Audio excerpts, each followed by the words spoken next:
Alors, vous l'avez reconnu, ce générique, il s'agit de votre émission, il s'agit de la Tribune des femmes, tout simplement. Des femmes qui se retrouvent comme ça chaque mois sur la plateforme de la belle radio et télévision, la chaîne panafricaine internationale. On se retrouve pour parler des choses importantes, des faits de société, mais surtout des sujets qui suscitent intérêt à travers nos familles, à travers nos foyers, à travers la société tout entière. Et pour ce numéro spécial, nous avons ciblé pour vous un thème qui nécessite beaucoup d'attraction et beaucoup d'intérêt. Il s'agit des femmes et le phénomène de marabout. Au Gabon, on appelle ça femmes et féticheurs. Les femmes qui vont constamment consulter ces personnes-là. Comment percevoir les femmes et la problématique des marabouts? C'est de ça qu'il s'agit tout au long de cette émission. Pour en parler, je ne suis pas seule sur ce plateau. Avec nous, Madame Courant. Bonsoir, Madame Courant. Bonsoir, Nathalie. Avec nous également sur ce plateau, Jennifer Mandia, Cynthia. Bonsoir, Jennifer. Bonsoir, Madame Gué.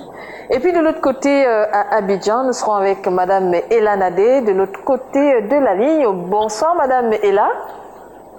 Bonsoir, Madame. Voilà, c'est toujours un réel plaisir de vous avoir sur ce plateau. Et comme on l'a dit, Madame Ella, nous allons commencer par vous. On parle des femmes et marabouts. Le phénomène devient mondial, c'est un phénomène panafricain. Dans toutes les sociétés en Afrique, les femmes consultent les marabouts. Est-ce que c'est un problème de carence? Est-ce que c'est un problème de peur? Est-ce que c'est un problème de manque de confiance en elles? Pourquoi les femmes s'adonnent beaucoup aux marabouts? Madame Ella, on commence avec vous. Je dirais pour commencer que quand on parle de phénomène femmes et marabout, moi je vois deux aspects. Je vois deux aspects qui pourraient pousser une femme à aller vers les marabouts.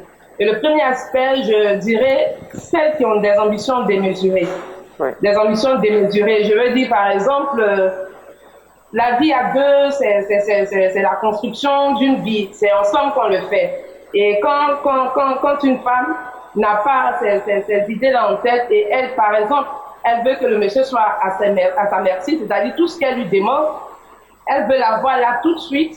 Elle a ce genre d'ambition-là. Cela pourrait la pousser à aller vers les marabouts pour pouvoir vraiment avoir tout ce qu'elle veut dans le foyer sans faire beaucoup d'efforts, sans qu'elle ait à passer des jours et des jours à demander une chose. Elle va voir son marabout, lorsqu'elle demande l'aide, on lui donne. Donc, il y a cet aspect-là que je vois. Maintenant, le deuxième aspect que je pourrais dire, je peux dire que les dérives du partenaire. C'est-à-dire que le monsieur avec qui elle vit, si voilà, il lui fait vivre une galère ou il lui fait vivre vraiment l'impossible, elle sera forcément à la recherche de solutions. Et elle peut être poussée vers les marabouts. Elle peut aller vers les marabouts pour vraiment trouver la quiétude dans son foyer, la tranquillité dans son foyer. Voilà, moi je vais rebondir sur ce que vous venez de dire.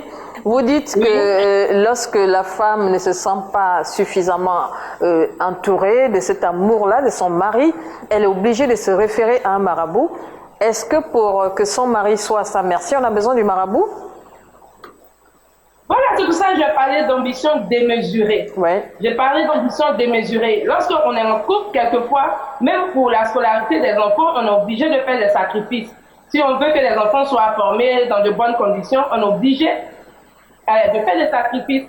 Mais cette dame, par exemple, ne comprendra pas. Elle dira qu'elle, peut-être, elle veut sa voiture et il faut que son mari lui donne ça. Et lorsqu'il ne veut pas, elle se dit que peut-être elle est dans un foyer où elle n'arrive pas à avoir ce qu'elle veut. Et elle part voir les marabouts pour que son mari soit à sa merci. Voilà, on vous retrouve tout à l'heure et sur ce plateau, on va retrouver Jennifer et puis Madame Courant. Femmes et marabouts.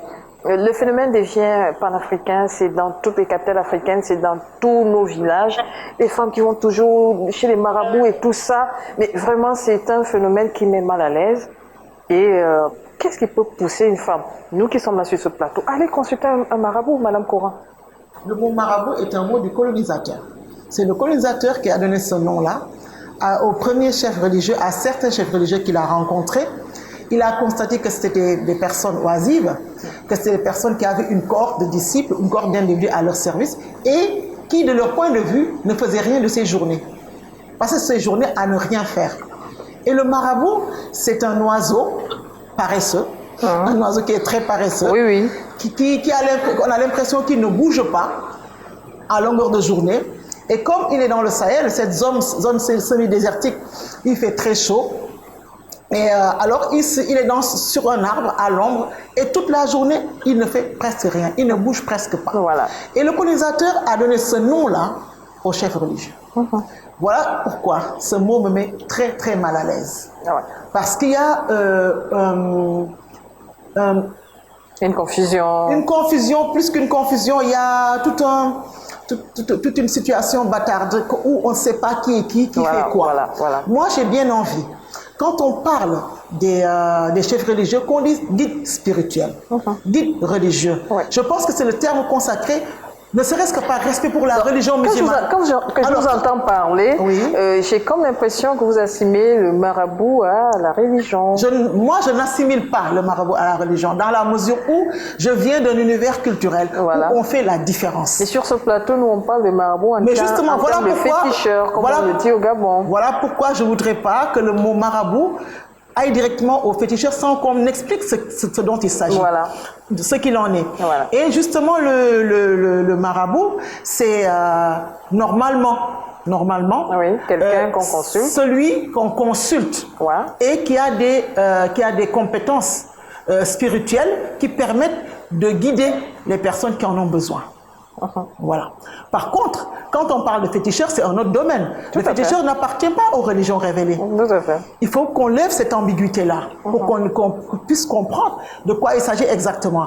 On n'assimile pas le nganga, comme on dit au Gabon, à quelqu'un Ganga qui et a... féticheur, on va dire, Voilà. c'est la même chose. Hein. Le nganga et féticheur, c'est la même chose. C'est la même chose. Féticheur, c'est le mot. Bon, moi, je n'aime pas... Qui sied mieux à notre thématique du jour. Hein. Je n'ai pas toujours confiance. Je n'ai pas toujours confiance aux mots qui viennent du colonisateur. Oui. Bon, féticheur, c'est toujours... Bon, on prend féticheur. Féticheur peut être assimilé au nganga. De ce côté-là, il n'y a pas de problème. Mais marabout, par rapport à la religion, je refuse qu'on assimile ça au féticheur. D'accord. Bien. Maintenant, nous revenons aux femmes. Alors, nous revenons aux femmes pour dire que, oui, je ne sais pas pourquoi vous limitez la question aux femmes. Mais on va élargir. Mais le plus souvent, le problème commence par les femmes. Je ne pense pas, mais bon. Elles consultent parce qu'elles veulent briller dans le foyer. Je ne pense pas. Elles veulent que les maris soient à leurs pieds tout le temps et tout ça. C'est ce qu'on dit. Je vais faire comme toi, je vais parler seulement des femmes, même si je ne suis pas tellement d'accord de ce côté-là. On va élargir, oui. Alors, les femmes, en général, elles vont voir le féticheur. Ouais. Moi, je n'irai pas marabout. Elles vont voir le féticheur pour des raisons diverses.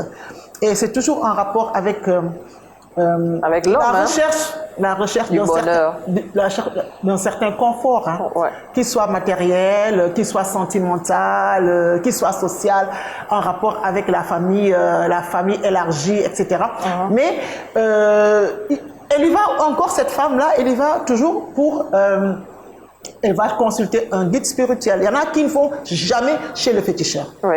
Elles vont voir un guide spirituel et en général, ou bien normalement, le guide spirituel, c'est celui qui n'abonde que dans le sens positif. Oui. Qui ne fait que ce qui appartient aux valeurs positives. Oui. Même si nous savons que par rapport à cela, il y a toujours des situations que je n'oserais même pas décrire sur ce plateau. Tout à fait. Bien.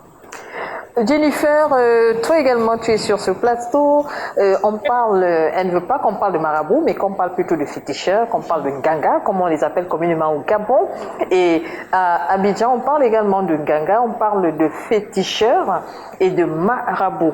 Alors Jennifer, quel est votre regard sur la femme et les féticheurs aujourd'hui? Le phénomène il est réel au Gabon aussi, hein? Comme le disait déjà Madame Courant, il faut déjà faire le distinguo entre marabout et nganga. Ouais. Chez nous, au Gabon, on parle de nganga. Et le nganga, c'est cette personne-là qui est détentrice d'un pouvoir, un pouvoir surnaturel, et qui est susceptible d'apporter une aide à une personne en souffrance. Donc, avant déjà de comprendre pourquoi les femmes y vont aujourd'hui, on va d'abord aller comprendre pourquoi elles y allaient avant. Ou du moins, pourquoi l'être humain allait voir le nganga avant. Donc, on peut dire que la consultation du nganga était consécutive à une souffrance. Donc c'était pour aller rechercher une guérison, notamment les problèmes de fécondité avec les femmes, pour aller se protéger d'un sort. Donc c'était d'abord pour des besoins personnels.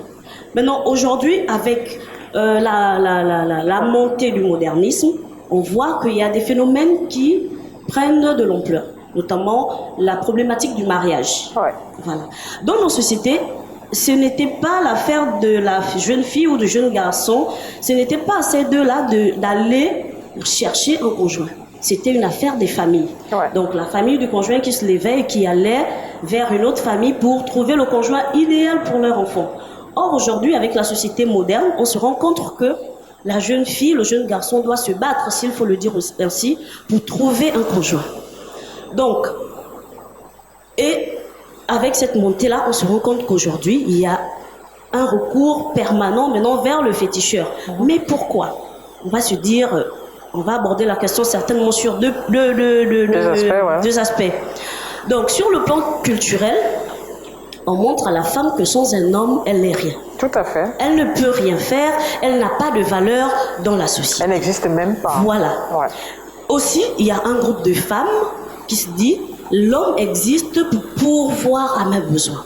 Donc elles sont là, elles veulent se faire entretenir, elles veulent se faire financièrement choyer. Mais il y a une problématique aussi, il y a des préjugés qui viennent aux alentours. Il y a la problématique du quota homme-femme.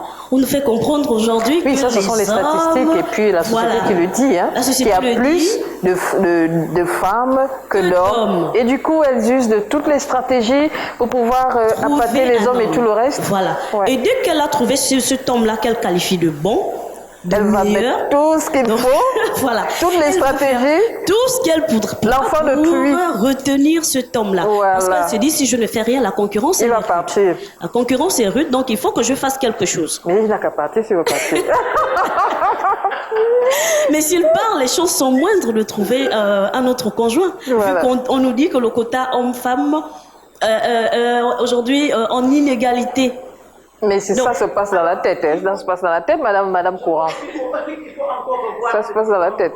Je ne sais pas comment ils ont calculé pour voir qu'il y a plus de... Mais ça, c'est toujours les hommes qui disent ça. Oh, il y a plus de femmes que d'hommes, il y a plus de femmes que d'hommes. Donc, du coup, si tu as trouvé quelqu'un, il faut te limiter, là, il faut t'accrocher. S'accrocher à quoi? Malgré les conséquences et tout ça, là, même si tu misères, même si tu dois mourir, tu dois t'accrocher. S'accrocher à quoi? Au point d'aller chez le Nganga? Madame Ella?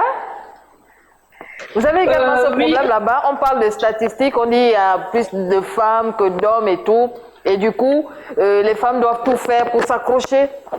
On dit quand tu as trouvé quelqu'un, il faut rester là, il faut te battre, il faut tout faire pour le garder. Mais tu vas garder qui? Mais pourquoi? Au point d'aller chez le féticheur?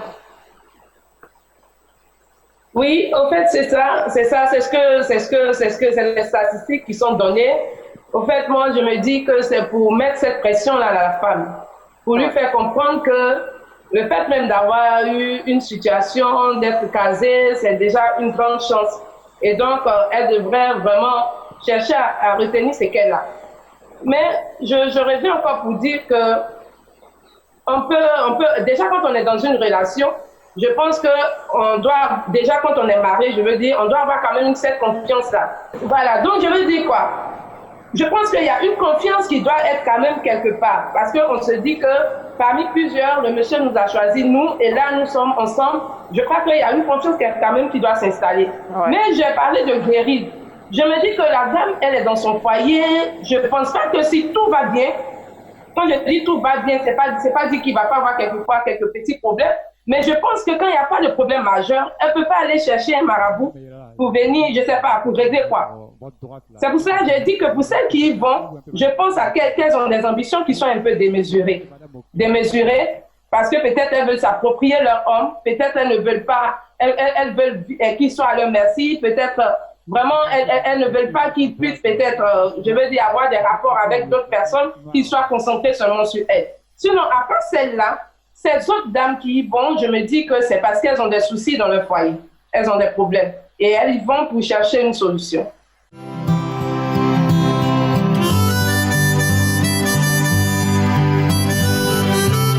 Et Jennifer, vous avez écouté ce que Madame Ella a dit tantôt. Elle dit c'est lorsqu'il y a des failles, lorsqu'il y a des difficultés qui surviennent dans le foyer, dans le ménage, ça c'est pour celles qui sont constituées en couple, hein. Alors ces dernières se sentant menacées, elles vont faire recours à ces féticheurs. Vous êtes de cet avis-là? Bon, on va dire que je partage un peu cet avis, mais là se pose la problématique de l'estime de soi, la confiance en soi, et la problématique également du mariage à tout prix. C'est-à-dire... Le mariage à tous les coups. Voilà, à tous les coups. Peu importe ce qui m'arrive, je reste dans le foyer parce que justement, comme je le disais, même si on doit te tuer, tu restes là. Il y a cette pression-là qui me dit que je dois rester au foyer. Voilà. Donc, si je sinon, la famille va se moquer de ton village, tout le monde va te publier à l'union. Effectivement. Si je n'ai pas confiance en moi, je n'ai pas confiance en ma valeur, si je n'arrive pas à me dire que je peux vivre seule sans un homme, si je n'arrive pas à me dire que je peux me prendre en charge financièrement moi-même, je vais tout faire pour garder cet homme qui, on va dire, entre griffes, me maltraite. Parce que lorsqu'elle parle d'une souffrance au foyer, c'est une forme de maltraitance.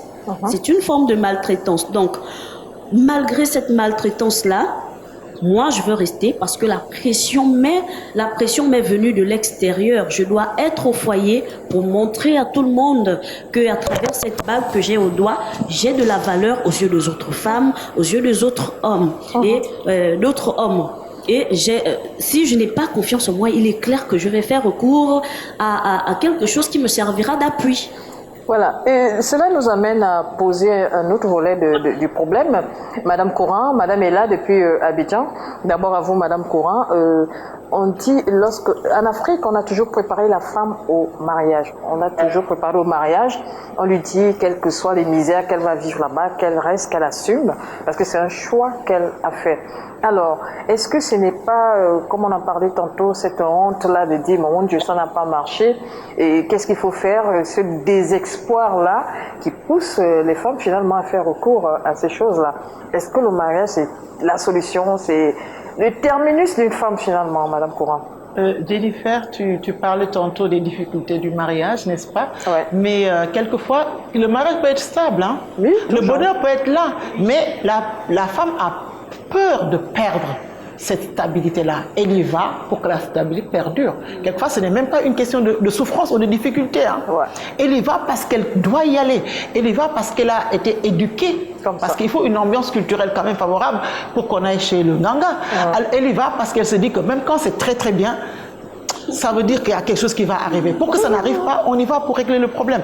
Et ça, c'est la situation de la personne en Afrique qui dit qu'elle est musulmane, qu'elle est chrétienne et que le vernis, et puis il est occidentalisé, cette personne est occidentalisée, mais le vernis craque dès que le nègre est angoissé. Hein. Voilà. C'est un phénomène qu'on retrouve beaucoup plus dans les familles polygamiques, hein, cette histoire de Nganga-là. Ah, pas du tout. Je ne pense pas. Je ne pense pas. Je pense que ça, c'est est-ce que l'autre femme tire de son côté, l'autre tire de son côté? Non, pas du tout. Chacune veut se... devant monsieur et tout ça. Hein? Dans la polygamie, il y a des femmes qui ont d'autres solutions que les fétiches. C'est pas ça la solution ultime. C'est pas la solution première non plus. C'est quoi, par exemple, comme solution lorsque vous êtes dans une situation de polygamie? Il y en a qui retournent et qui se recroquevillent dans leur foi. Dans la foi, dans la prière. Il y en a qui viennent dans la prière. Il y en a qui cherchent les conseils des personnes qui ont vécu des situations similaires avant elles. Tout le monde ne va pas chez les fétiches. Pas du tout, je ne pense pas. Mais je pense que c'est plus facile. C'est une solution de facilité. Hein, que d'aller en se disant que c'est quelqu'un d'autre qui va régler le problème. Mais ça m'a toujours amusé. Mais justement, ces féticheurs-là, est-ce qu'ils ont toujours la solution au problème rencontré? Parce qu'on sait que c'est un problème de sentiment. Mais je dis que c'est une douleur interne que la victime ressent et tout. Mais en quoi est-ce que ce monsieur ou cette madame qu'on va consulter est la solution miracle? Mais je dis que ça m'amuse parce que on va chercher un bonheur chez quelqu'un qui n'en a même pas. Parfois qui n'est même pas marié parce que le féticheur parfois il n'est pas marié. Moi, la plupart des Ngangas que j'ai rencontrés... Est-ce qu'ils sont mariés même? Non, ils sont tellement dans l'indigence, ils sont tellement dans le dénuement. Ils vivent dans la pauvreté absolue. Dans la médiocrité, qu'elle soit sociale, qu'elle soit familiale, qu'elle soit matérielle. Et ça m'intrigue de penser que quelqu'un qui est dans cette condition-là puisse régler un problème pour une autre personne qui a plus de stabilité. Ça, c'est étonnant. Je ne sais pas quel est le lavage de cerveau. Je ne sais pas comment sont formatées ces femmes-là qui pensent que ce sont les féticheurs qui peuvent régler leurs problèmes. Oui, Jennifer. Est-ce qu'on ne peut pas dire que c'est, on va dire quoi, culturel, familial? l'éducation qu'on a reçue depuis le bas âge. Si depuis le bas âge, pour certaines cultures, on nous a directement plongé, on plonge la jeune femme dans les rites initiatiques, dans lesquels on lui montre que l'homme est l'homme, ou encore dans lesquels elle a plus ou moins vu que le Nganga avait un pouvoir. Est-ce que ce ne serait pas dû à cet aspect-là également? Oui, Madame Ella, vous voulez réagir par rapport au statut même de ces personnes-là qu'on va consulter, des personnes parfois qui vivent dans une misère absolue, ces féticheurs-là. Mais comment une femme qui est bien constituée dans son foyer va se lever pour aller consulter ces personnes-là? Bon, on ne les dénigre pas, mais quand même, c'est le constat. C'est un constat. Ouais, c'est ça. En fait, moi, je reviens toujours sur cet aspect-là. Je dirais que c'est des femmes qui sont, je peux dire, dos au mur. Ouais. C'est des femmes qui sont dos au mur. Et comme l'autre disait sur le plateau, c'est par rapport aux expériences. Parce qu'en Afrique, par exemple, on dit quoi? On dit que la femme ne doit pas exposer son foyer. Elle ne doit pas parler de ce qui se passe chez elle. Oui. Et là, quand je réfléchis à ça, je me dis, mais attends, lorsque un homme, par exemple, achète une voiture à sa femme, il est quand même pressé de lui demander, attends, ta copine vient le soir, elle va venir te voir parce qu'il veut que d'autres personnes puissent voir qu'il a fait ce cadeau-là à sa femme. Oui. Donc, qu'est-ce qu'on demande de ne pas dire? Pourquoi on dit de ne pas parler des choses qui se passent dans le foyer? Alors, je pense que c'est à cause des dérives. C'est à cause des problèmes qu'ils vont causer. C'est à cause de l'égoïsme qu'il va manifester. C'est ces choses-là qu'on demande de cacher. Donc, ces dames-là, elles sont quelquefois dans le foyer, elles ne peuvent pas parler. Moi, j'ai déjà vu des personnes qui sont dans le foyer, mais qui se mettent à parler seules. Parce qu'elles ne peuvent pas partager cela, peut-être même pas à leurs parents, pas aussi à leurs amis, et elles vivent ça seules à la maison. Et c'est ce genre de dame, si elle se confie à une de ses amies qui lui dit que moi, j'ai pu trouver la paix avec celui-là, parce que comme elles l'ont dit sur le plateau, effectivement, c'est ce genre de pratique-là, c'est rapide au début, c'est rapide. Quand on parle de prière, la prière, c'est beaucoup de patience. La prière, c'est vraiment coopérer de manière normale, comme s'il n'y avait rien avec son homme, et rester dans la prière. Et c'est des choses qui ne sont pas toujours faciles à faire. Ces femmes, elles vont vers les féticheurs parce qu'elles se disent que là-bas, c'est plus rapide. Il m'a beaucoup fatigué, donc j'ai besoin d'un féticheur rapidement qui va le transformer pour que moi, je puisse respirer. Sinon, la prière serait la meilleure des solutions. Voilà, Madame Ella, vous restez avec nous. Lorsqu'on va chez les féticheurs, on n'a pas toujours la solution, mais toujours est-il qu'ils arrivent à donner certaines, parfois c'est des feuilles, parfois c'est des potions, parfois on vous donne une technique à suivre lorsque vous êtes à la maison. C'est de ça qu'on va parler dans la seconde partie. Mais bien avant, on va regarder ce Vox Pop, ce micro-trottoir réalisé à Libreville pour avoir le point de vue de quelques Librevillois.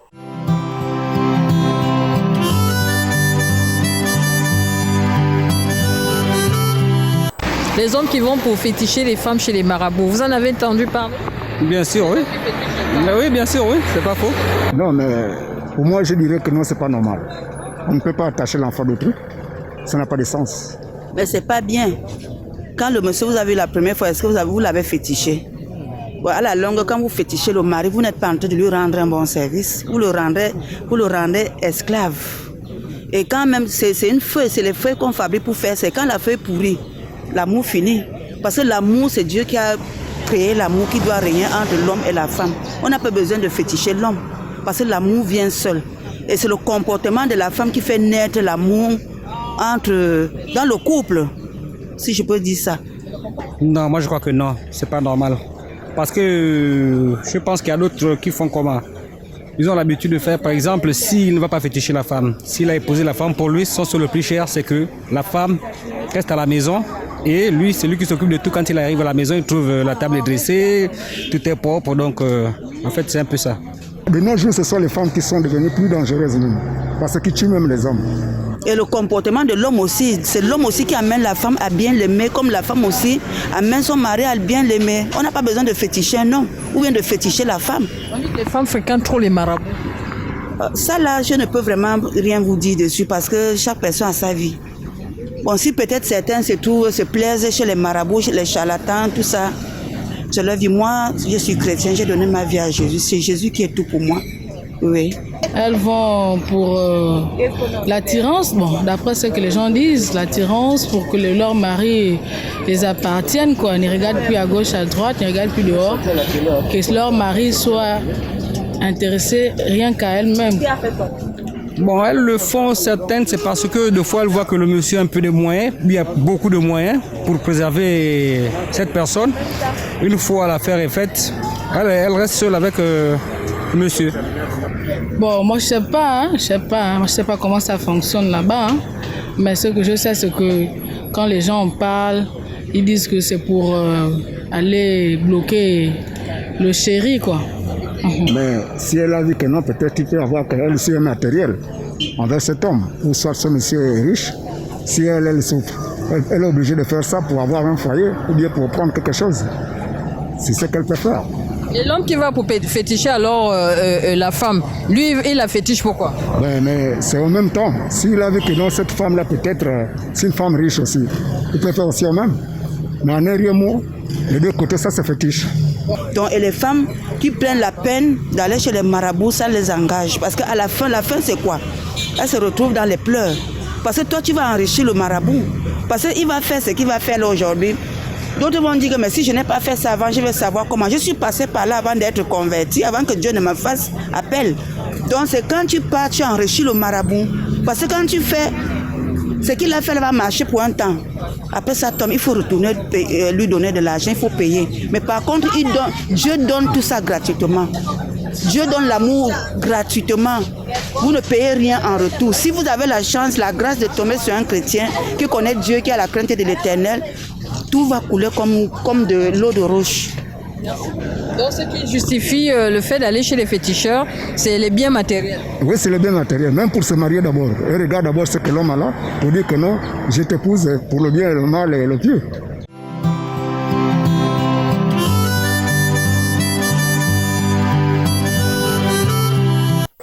Voilà, nous sommes de retour sur ce plateau et nous allons tout de suite à Abidjan retrouver Madame Ella Nadé. Alors vous avez regardé, vous avez écouté également ce Vox Pop réalisé dans les rues de Libreville. La plupart des gens que nous avons rencontrés parlent des biens matériels. Des biens matériels, soit c'est la femme qui va bloquer l'homme à cause de ses biens matériels, soit c'est l'homme qui va consulter les féticheurs parce que la femme est bien assise et tout. Bref, est-ce votre point de vue? Oui, c'est possible. C'est possible pour pouvoir préserver ce que j'ai. C'est quelqu'un vraiment de peut-être célèbre, de riche. Et là, si je suis avec lui, je ne veux pas qu'il soit intéressé par d'autres femmes. Je veux vraiment le préserver. Les gens peuvent le faire. C'est ça, je vais mettre ce genre de personnes dans le cadre d'ambitions démesurées. Des ambitions démesurées. C'est-à-dire vouloir tout pour elle. Vouloir vraiment s'apprivoiser son mari, il ne faudrait pas qu'il ait d'autres rapports, d'autres contacts avec les gens. Oui, les gens peuvent le faire à cause de biens matériels. Oui, mais ce monsieur-là, qu'on va féticher, il a une famille, c'est un monsieur qui a travaillé, qui est issu d'une maman, qui est issu d'une grande famille. Il a peut-être travaillé sa richesse lui-même. Le fait d'être venu dans sa vie, vous avez trouvé ce monsieur-là riche, et c'est dire que cette richesse-là vous appartient forcément? Non, en fait c'est ça. Quand vous rentrez tu rentres dans le foyer avec peut-être ce genre de personnes, mais tu as ta propre vie, tu as ta vie que tu construis, tu as tes propres réalités, tu as tes réalisations, tu as ce que tu aimes. C'est vrai qu'il peut te soutenir à des moments, mais tu as ton propre programme. Tu as ton propre programme. Je pense que peut-être c'est quelqu'un qui voudrait croiser les mains et attendre tout de l'autre. Voilà, c'est lui-là qui peut avoir des idées d'aller d'aller chez le féticheur pour pouvoir vraiment le garder et pour qu'il soit à sa merci, pour qu'il puisse dire oui à tout ce qu'elle demande. Sinon, même si tu maries quelqu'un qui est grand, tu peux travailler, tu peux avoir tes objectifs, tes projets, il peut bien te soutenir pour quelques-uns, mais tu as ta propre vie que tu gères. Voilà. On revient sur ce plateau, Jennifer, et cette fois-ci, on va revenir sur le Vox Pop que nous avons présenté là. Ils ont mis l'accent sur les biens matériels. Cela nous amène à poser cette problématique-là. Les biens matériels aujourd'hui, c'est pourquoi on se tue, on se bat toute la vie. La richesse, toujours à la quête de la richesse. Est-ce que parce que la femme n'a pas suffisamment de moyens, son conjoint a assez de moyens, c'est la raison pour laquelle il faut aller féticher un homme? Bon, là, il y a la question de la cupidité qui rentre, psychologiquement. Et la stupidité. La stupidité également. Oui. L'être humain ou la femme devient de plus en plus cupide, portée vers les biens matériels, portée vers l'argent. Vice-versa, ce sont les hommes et les femmes. Hein. Bon, peut-être bien, je ne sais pas trop, mais de plus en plus de femmes sont portées vers des biens matériels. La voiture, parce tout ça. Parce qu'on a montré que, comme je le disais déjà, l'homme est pourvoyeur. Il doit apporter à la maison, il doit s'occuper de moi en tant que femme. On a éduqué la femme dans ce sens-là. Raison pour laquelle aujourd'hui, on doit revenir à l'éducation de la femme. Oui, mais le rôle de la femme dans ça, le rôle de la femme dans ça, est-ce que nous-mêmes aussi, cette richesse-là, nous ne sommes pas des femmes qui peuvent être aussi riches par rapport à nos hommes? La femme, raison pour laquelle je parle de revenir à l'éducation. On doit responsabiliser la femme, montrer à la femme qu'elle peut créer sa richesse, elle peut créer ses propres biens. À partir de là, lorsqu'elle se sentira financièrement autonome, et qu'elle se dira la richesse de l'homme n'est pas forcément la mienne. Voilà. Je peux être financièrement égal à mon homme. À cet instant, on pourrait voir des femmes qui ne vont pas forcément... comme une forme de concurrence? Bon, oui, une forme de concurrence. Il y a certains hommes qui sont un frein pour les femmes. Hein? Bon, de manière subtile, de manière subtile. Cela ne veut pas dire que l'homme ne va plus s'occuper de sa femme, mais que la femme crée sa richesse. C'est-à-dire, au moment où l'homme n'a rien, je suis capable de me prendre en charge. De l'aider. Voilà. Ouais. Mais si je n'ai rien, que le monsieur il n'a rien, là, il y a problème.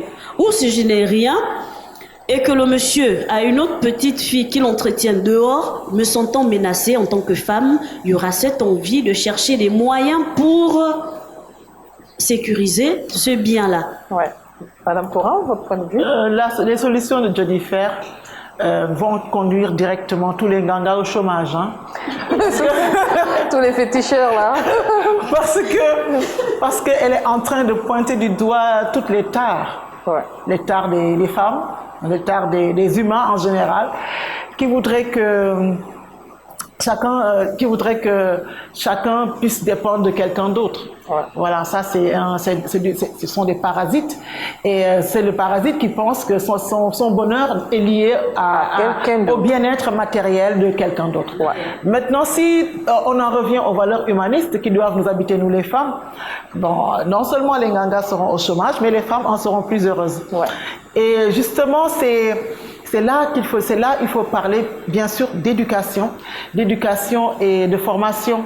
Et justement, si cette femme est formée, elle est instruite, elle est éduquée, elle saura se procurer ce bonheur-là, parce que le bonheur, il est en nous. Il est d'abord individuel. Il est en nous. Il est en nous. D'abord nous-mêmes heureuses, avant que ces choses-là ne nous arrivent. Voilà, ce bonheur, il est en nous. Oui. Elles sauront le fructuer et même le distribuer. Hein. Il y en aura tellement qu'elles pourront en donner à tout le monde sans s'appauvrir elles-mêmes. Parce que c'est difficile de voir une femme qui a des moyens ne pas combler son environnement immédiat. Oui. Hein. Oui. C'est quand même difficile. Oui. Le bonheur d'une maison vient de la femme. Ouais. C'est elle qui construit même la maison. Ça, c'est une parole féministe. Non, avec ce que le monsieur apporte, la femme, elle construit le foyer. Ouais. Le foyer, c'est-à-dire ses parents, la belle famille, ainsi de suite. C'est elle, en fait, qui devait redistribuer. Et comme on parle de richesse, là, la richesse, c'est pas une affaire des deux personnes, le couple et tout ça, qui mettent ensemble des projets et puis bon, vous les mettez en œuvre, vous mettez vos projets en œuvre et tout. Lorsque tous ces projets sont réalisés, oui, sont physiques, oui, en ce moment, on parle maintenant de féticheur parce que la femme se dit là. Mais pas forcément, hein? Pas forcément. Et ça dépendra de type de foyer. Vous avez 2-3 maisons déjà. Est-ce que c'est pas là où intervient cette histoire de féticheur, la 2-3 maisons? Ça dépendra. Parce que si on est dans un foyer où la richesse n'est apportée que par l'homme, là, il y a d'autres, il n'y a pas de problème, d'autres paramètres. Ouais. Si c'est dans une maison où la richesse est apportée par les deux personnes, là, il y a problème. Mais que ce soit dans l'un ou l'autre, la problématique de la souffrance au foyer, les éléments qui rentrent pour influencer le foyer. On a dit tout à l'heure le comportement de l'homme, la souffrance qu'apporte l'homme à la maison, les infidélités, les ruptures à répétition. Il y aura cette on va dire quoi, ce manque de stabilité émotionnelle, ce manque de stabilité. Effectivement, comme vous avez dit, si j'ai apporté ma part dans cette richesse-là et que je me rends compte que cette richesse va aller au bras de quelqu'un d'autre, voilà, et tout ça. est en train d'aller dans les bras d'une autre personne. Il y aura aussi ce sentiment, ce côté émotionnel. Et c'est pas la solution. Ce ne sont vraiment pas des solutions parce que toutes ces pratiques se sont révélées éphémères. Inutiles, voilà. Inutiles, éphémères. Voilà. Certainement que dans les conséquences, on va en parler. Voilà, cela nous amène à parler de la seconde partie. Et avant de parler de la seconde partie, Madame Elanadé, Madame Courant et puis Jennifer, on va regarder ce Vox Pop en provenance de Dakar.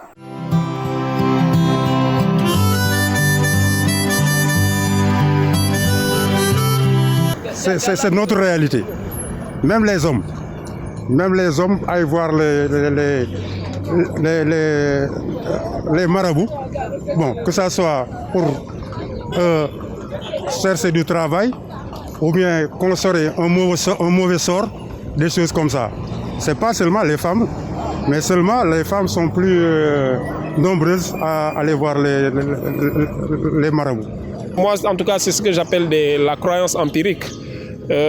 C'est une réalité. Donc, je ne connais pas spécifiquement des femmes qui le font.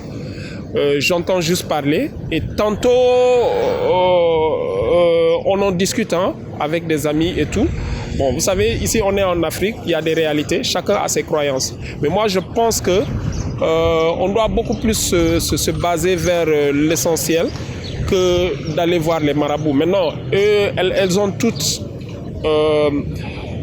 leur raison d'y aller et je ne sais pas ce qui les motive en tout cas, mais toujours est-il, moi en tout cas ce que j'aurais à dire par rapport à ça, s'ils vont voir les marabouts et si c'est pour faire du bien et que ça peut les rendre service, ils n'ont qu'à le faire, elles n'ont qu'à le faire autant pour moi. Maintenant, si elles vont là-bas aussi dans le cadre de nuire des gens ou bien de croire que ces gens-là peuvent être à la place de Dieu, alors que nous tous, on doit se remettre à un être suprême qui est le Seigneur, Dieu. Donc, je pense aussi qu'elles doivent revoir leur copie et peut-être aussi que c'est un manque de sensibilisation aux alentours, autour d'elles-mêmes. Si elles avaient par exemple des gens qui pouvaient les raisonner aussi, afin de les faire comprendre réellement que ce qu'elles vont chercher chez les marabouts, elles peuvent l'avoir toutes seules en invoquant Dieu aussi. Là, je ne vois pas d'inconvénient. Nous sommes en Afrique, il y a certaines choses qui font partie de nos cultures. Mais je crois qu'il y a toujours un conflit, souvent en tout cas, entre la culture, notre interprétation qu'on en fait, et ce que nous dicte la religion. Parce qu'aujourd'hui, nous voyons de plus en plus des jeunes hommes, ou des jeunes femmes en tout cas, aller vers les marabouts pour prédire leur avenir ou pour voir de quoi sera fait leur lendemain. Bon, ces pratiques, franchement, je ne crois pas que ça avance à quelque chose. Parce que si vous croyez qu'il y a quelqu'un là-bas très haut, voilà, qui peut nous aider en tout cas, qui peut nous soutenir dans ce qu'on fait, Dieu Tout-Puissant, donc pas besoin d'aller prédire l'avenir. Et souvent, ça vous induit en erreur.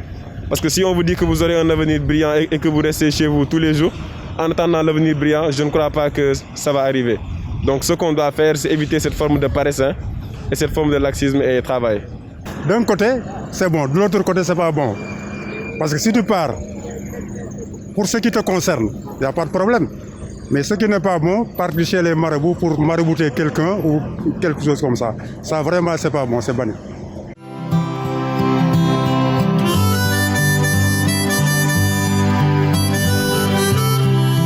Voilà, on revient sur ce plateau. Madame Ella, vous êtes à Abidjan. On va parler dans cette seconde partie de l'impact. L'impact des marabouts, encore des féticheurs dans la vie des personnes qui vont consulter. Et parfois, il arrive que ces personnes-là donnent des produits, demandent de faire des incantations et autres, et ça impacte sur la vie des personnes. Alors, vous qui êtes à Abidjan, parlez-nous de ce phénomène-là. Lorsque les femmes vont consulter, lorsque les hommes vont là-bas pour consulter, est-ce que souvent on n'enregistre pas des drames? Oui. C'est pour cela on expliquait dans la première partie ce qui pourrait pousser une personne à aller vers les marabouts. Mais les impacts sont vraiment grands. Ouais. Parce que moi, je verrais un peu comme une sorte d'infidélité à la personne avec qui on est. Le fait de prendre par exemple son nom, de prendre ses effets et d'aller le remettre au marabout pour faire des incantations, pour voir comment il peut faire pour qu'il puisse maintenant rester tout le temps à la maison, ne plus sortir, être un peu, je vais dire, griffe comme un mouton. Voilà, pour moi, c'est une sorte d'infidélité le fait de le faire, parce que l'homme, il n'est même pas conscient de ce qui se passe, il ne sait pas ce qui se passe, et vous partez derrière, vous préparez toutes vos choses, et là, il vient le soir, vous êtes là comme si de rien n'était. Parfois, on donne des choses pour faire manger à l'un des conjoints. Parfois, c'est des potions, parfois, c'est des poudres qu'il faut mettre dans la nourriture, qu'il faut mettre dans le bain, qu'il faut asperger dans la maison et tout. Voilà. C'est ça. Vraiment, c'est vraiment, il faut avoir du cœur pour le faire. C'est pour ça que je dis que peut-être la femme est vraiment poussée à bout. Sinon, il faut avoir du cœur. Il n'est pas à la maison, tu commences à asperger, tu ouvres sa nourriture, c'est toi qui prépare. Tu peux mettre de la poudre dedans et garder bien remuer. Quand il vient, vraiment, il ne sait rien, il consomme. Il faut avoir du cœur. Il faut avoir du cœur. C'est vraiment difficile. C'est vraiment difficile, ça. Le faire, c'est avoir du cœur. C'est avoir du cœur. Alors, on revient sur ce plateau pour parler de ces fétiches-là qu'on remet à la personne qui allait consulter. Parfois, on dit c'est pour préserver, comme on l'a dit déjà tantôt. Et alors, il faut faire consommer ces choses-là au conjoint, à l'autre qui ne connaît pas, pour qu'il soit à votre merci. Alors, l'impact. Jennifer? Bon, il faut dire ici que l'impact va dépendre du type d'homme sur lequel on a porté ces fétiches. Du type de femme aussi, hein. Bon, aujourd'hui c'était femme et marabout, donc on va d'abord se recadrer sur femme et marabout. Ouais. Donc si le monsieur, il est marié, l'impact va autant sur le monsieur que sur la femme. Si le fétiche est porté sur le monsieur, il y a parfois des divorces. Ouais. Des divorces qui vont entraîner des souffrances, la souffrance pour la dame, la souffrance même pour des enfants qui vont rester sans leur père. Ou encore, on a vu des enfants battus dans des maisons avec le phénomène des familles recomposées. Ouais. Donc, l'impact sur des foyers avec un monsieur marié, l'impact pour le monsieur célibataire, comme on disait, bon, on va le rendre presque esclave. Il sera à la maison, il n'aura pas d'amis, il y aura tout le temps des conflits avec la famille qui va se rendre compte que le monsieur a changé, il n'est plus le même. Il y aura des conflits avec la famille si, par exemple, la famille est aussi à faire recours à un autre féticheur pour aller comprendre pourquoi leur enfant a changé. Ouais. Il y aura tout le temps des conflits, mais également pour la femme elle-même, il y a parfois des décès. Lorsqu'elle n'arrive pas à remplir les conditions érigées par le nganga en question. Voilà. On te dit une cuillère, tu mettras 3, 4, on te dit un jour tu mettras 5 parce que tu estimes qu'il en faut plus pour le rendre plus maboule. Donc on peut rencontrer des décès. Mais également une perte de temps parce que comme on l'a dit, c'est des pratiques éphémères.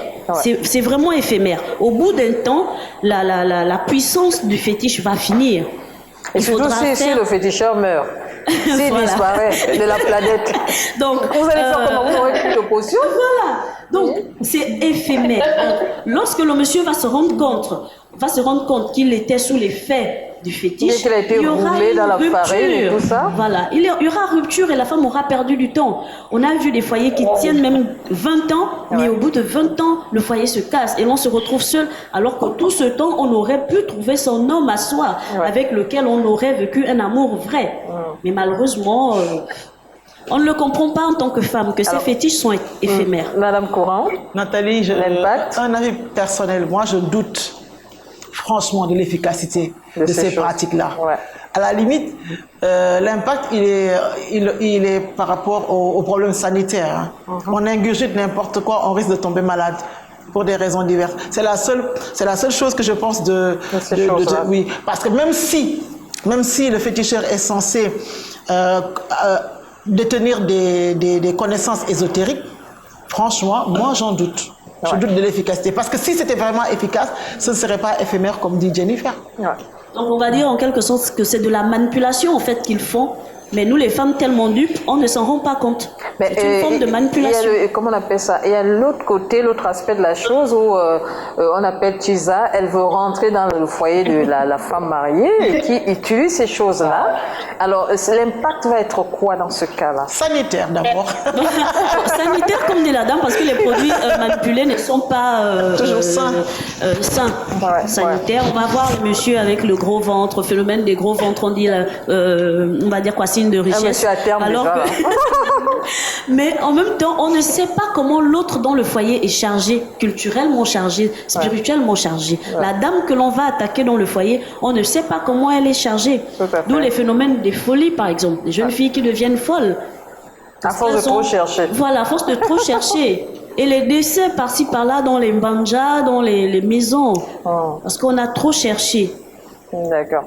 Madame Ella, vous également, depuis Abidjan là-bas, parlez-nous de l'impact de ces choses-là.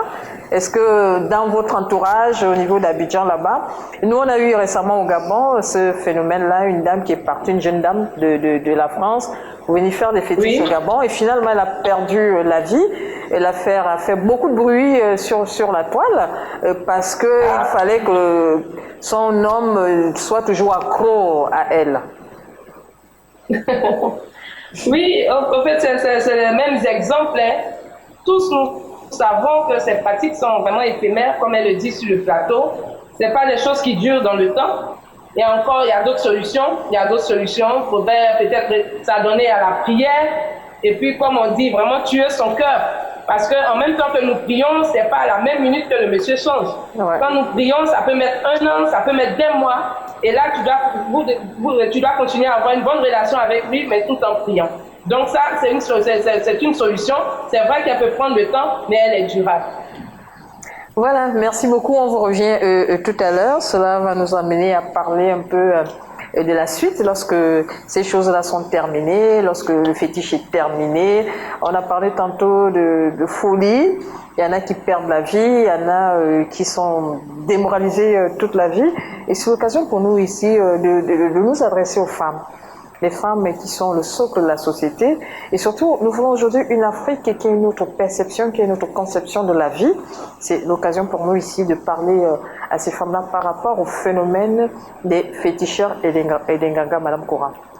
Qu'est-ce que vous pouvez dire? Parce que même dans les lycées, même dans les administrations, on trouve également ce phénomène, on trouve ce problème-là, ce fait de société. Ce problème, c'est une gangrène. Hein? Sur le plan social, il faut trouver le remède. Parfois pour un poste au travail, parfois pour n'importe quoi, on va chez le féticheur.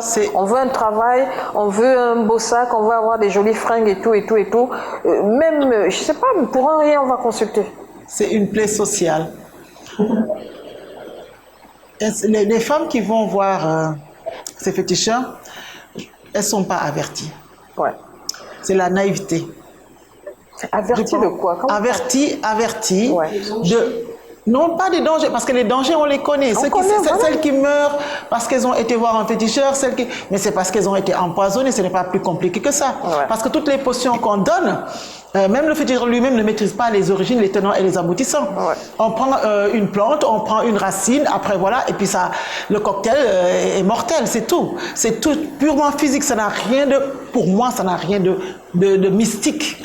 Ça n'a rien de mystique. Et justement, c'est parce que ces femmes croient au mysticisme qu'elles se livrent à ces individus-là de peu de foi. Si une femme est avertie, elle sait le potentiel qui l'habite, elle sait de quoi elle est capable. Elle connaît ses atouts. Elle n'a pas besoin d'aller voir qui que ce soit, ni le féticheur, ni quelqu'un d'autre. Et la solution, c'est justement l'instruction, l'éducation et les bons rapports qu'on a avec soi-même. N'est-ce pas? Être en paix avec soi-même. Être en paix avec soi-même et privilégier le développement personnel. Si on cherche son bonheur en soi et le bonheur est en nous, nous n'avons pas besoin de quelqu'un d'autre pour aller vers le bonheur, quels qu'en soient les tenants et les aboutissants. C'est pas possible d'aller ailleurs. Et souvent aussi, Madame Koura, je ne vous coupe pas, dans ces histoires de féticheurs, on dit que c'est la femme qui cherche toujours à faire du mal à l'autre femme. Hein?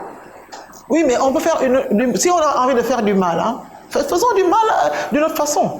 Mais le féticheur, ça ne fonctionne pas. Si ça fonctionnait, ce ne serait pas éphémère. Moi, je pense que ça ne fonctionne pas. Mais on est tellement naïf ou bien on est tellement désespéré qu'on croit en n'importe quoi. Ouais. Après, il y a toute une ambiance sociale où la femme a grandi, comme tu le disais tantôt, la femme a grandi dans un environnement, où on allait consulter, en même temps on va consulter, en même temps on va à l'église dimanche. Voilà. On dit on est ancien de l'église, on est connerie de l'église et tout ça. Oui. Mais on va chez le féticheur. Oui, on va chez le féticheur parce que on pense que le féticheur, il a la solution. L'église, on n'y croit pas trop. En général, j'ai remarqué que beaucoup de personnes... Mais cette manière de manipuler Dieu là, aujourd'hui on dit on prie, mais derrière on va chez les Nganga. Mais souvent aussi, mais si on manipule Dieu, c'est parce qu'on n'y croit pas. Ouais. On fait semblant parce que c'est bien de dire partout qu'on croit en Dieu. Et justement, souvent on n'y croit pas. Mais sur le plan social, on a honte de dire qu'on va chez le Nganga, mais on crie partout ses relations avec Jésus-Christ. On se cache derrière Jésus-Christ alors. Oui, on se cache derrière Jésus-Christ. Il y en a qui se cachent derrière aussi derrière la religion musulmane. Mais qui gênent parfois tous les jours. Hein. Oui, mais qui vont... Du 1er janvier au 31, ils gênent, mais vous dit... Ils vont en cachette voir des féticheurs, voir des personnes, des tantristes peut-être de pouvoir mystique. C'est justement parce que ces religions-là, que ce soit l'islam, que ce soit le christianisme, que ce soit autre chose, ces religions-là, pas toutes les religions confondues, je parle des religions révélées, ne nous appartiennent pas, sont des religions importées. Ouais. Et la tradition, elle est plus forte. Et la tradition est en relation avec ce mysticisme-là lié au fétiche. Nous sommes tous des animistes. Après, nous avons été catholiques plus tard. Après, nous avons été musulmans plus tard. Après, il y en a qui sont juifs plus tard. Mais le vernis importé, le vernis, toutes ces religions nous viennent de la civilisation judéo-chrétienne, la civilisation des Blancs, et le vernis occidental, il craque. Ouais. Dès que le nègre est angoissé, il en revient à ses croyances premières. Ce n'est pas plus compliqué que ça. Ouais. Mais sauf que dans ces croyances premières-là, il n'était pas question de faire du mal. Il n'était pas question d'anéantir l'autre. Mais c'était beaucoup plus des aspects de protection. Dans aucune religion, il n'y a pas... Dans beaucoup plutôt, il y a cette envie, ou bien cette volonté de faire du mal. De destruction. Même dans la religion, il y en a qui prennent les versets du Coran pour des pratiques occultes. D'autres prennent la Bible, nous connaissons les messes noires, d'accord? Voilà, et c'est comme ça que aussi dans la religion traditionnelle, dans les religions africaines, on prend des pratiques qui sont pour le bonheur des humains et il paraît qu'on renverse pour en faire du mal. Oui, Cynthia? Certainement qu'il viendrait de nous-mêmes. C'est-à-dire qu'on sait qu'il y a un être supérieur, mais on se dit, bon, il est trop lent, je vais aller vers une solution beaucoup plus rapide. On prend le raccourci. Voilà. On n'est pas patient. On manque de patience. On se dit, et autre chose, la religion chrétienne n'enseigne pas du mal. Or, si je veux détruire un foyer qui est déjà bien constitué, Dieu ne me le permettra pas. Donc, c'est beaucoup plus le mal qui est en nous qui ressort. Donc, c'est personnel alors. Là, à ce niveau, on ne dira pas que c'est culturel. C'est personnel. C'est le mal qui est en nous qui ressort et qui va être manifesté vers l'autre que j'ai envie de détruire. Voilà. Raison pour laquelle elle ne pourra pas faire recours à Dieu pour déstabiliser un foyer. La prière ne marchera pas. Quand bien même elle aurait essayé parce qu'elle n'est pas enseignée, elle se rendra compte que ça ne marche pas et elle finira toujours par faire recours au Nganga. La solution la plus rapide. Hein? La solution la plus rapide, qui n'est pas la plus efficace. Voilà. Est-ce que ce n'est pas une naïveté que de penser une stupidité que de penser que le Nganga est plus rapide? Rapide par rapport à quoi? En tout cas, personnellement, j'ai pas fait l'expérience pour savoir qui est plus rapide, mais je ne pense pas que le Nganga puisse... Oui, le poison est plus rapide, oui. Pourquoi? Pour détruire l'autre. Mais le poison, c'est pas une question de mysticisme, c'est purement physiologique. On sait les plantes qui tuent, et en ingurgitant le poison, en donnant ce poison-là à quelqu'un, mais il meurt, ça n'a rien de mystique, ça n'a rien de fétiche. Ça, c'est purement comme si on prenait la morora. Alors pourquoi est-ce qu'on entoure tout ce qui est purement physique de toute cette spiritualité qui n'existe pas? C'est la grosse arnaque. C'est tout. Voilà, c'est vraiment ça le mot, c'est la grosse arnaque en fait. Voilà, on va faire notre tour du plateau. Madame Coran, Cynthia, par rapport à cette thématique qu'on a abordée aujourd'hui, peut-être un dernier tour de table pour nous dire, et puis pour sensibiliser une fois de plus les femmes. Cynthia? Donc, déjà, on a dit que c'était un phénomène de société, un phénomène qui prend de l'ampleur. Et on a montré un peu la catégorie des femmes qui étaient portées vers ces fétiches-là. Donc, la solution, ce serait vraiment l'éducation, comme disait Madame Courant. Il faut éduquer la jeune fille. Il faut lui montrer qu'elle peut travailler son argent, ne pas dépendre financièrement d'un homme. Aussi, si la culture nous a montré que l'homme était la valeur sûre pour un avenir ou encore pour avoir de l'estime dans la société, on l'a vu, on le voit que ce n'est plus forcément le cas. Si on n'a pas un homme à nos côtés, on ne peut pas aller faire du mal à une autre personne parce qu'on veut à tout prix avoir un homme ou encore avoir cette valeur que l'on recherche. Il faut éduquer la jeune fille. Il faut vraiment éduquer la jeune fille, travailler la confiance. Si on se rend compte qu'on est dans un environnement toxique, que l'on change cet environnement. Parce que aller vers un charlatan, c'est se plonger dans une dépendance totale, dans une dépendance. Lorsqu'il y aura des situations de discorde à la maison, on se dira, ah tiens, c'est sûr que le fétiche là-bas, il a fané, il faut que j'aille renforcer.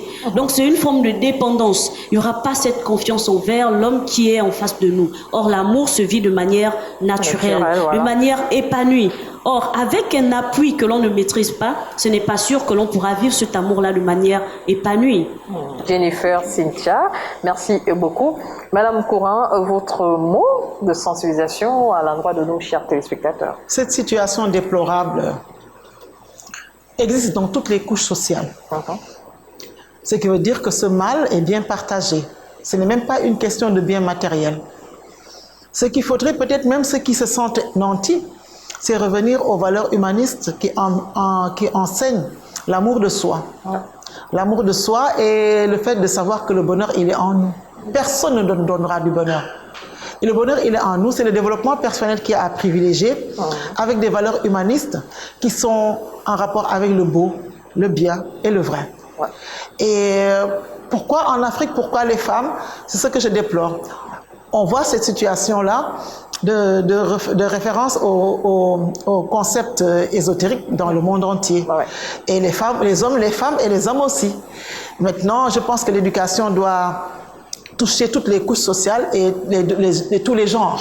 Tous les genres, tout simplement, pour qu'on puisse savoir que c'est l'amour qui triomphe de tout et de tous, et pas autre chose.